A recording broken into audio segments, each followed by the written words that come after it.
اللہ وبرکاتہ۔ درود پاک پڑھیں۔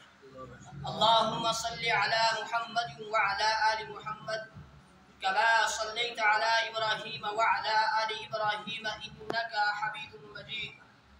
اللہم بارک علی محمد وعلی آل محمد کما بارکت علی ابراہیم وعلی آل ابراہیم انک حمید مجید۔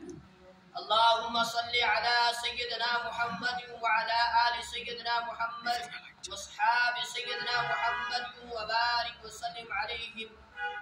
ان الحمد للہ نحمده ونستعینه ونستغفره ونؤمن به ونتوکل علیہ ونعوذ باللہ من شرور انفسنا ومن سیئات اعمالنا من يهده الله فلا مضل له ومن يضلل فلا هادي له وأشهد أن لا إله إلا الله وحده لا شريك له وأشهد أن محمدا عبده ورسوله أرسله بالحق بشيرا ونذيرا وداعيا إلى الله بإذنه وسراجا منيرا وقد قال الله تبارك وتعالى في الكلام المجيد والفرقان الحميد وأعوذ بالله من الشيطان الرجيم بسم الله الرحمن الرحيم ولا تصعر خدك للناس ولا تمشي في الأرض مرحا إن الله لا يحب كل مختال فخور واقصد في مشيك واغضض من صوتك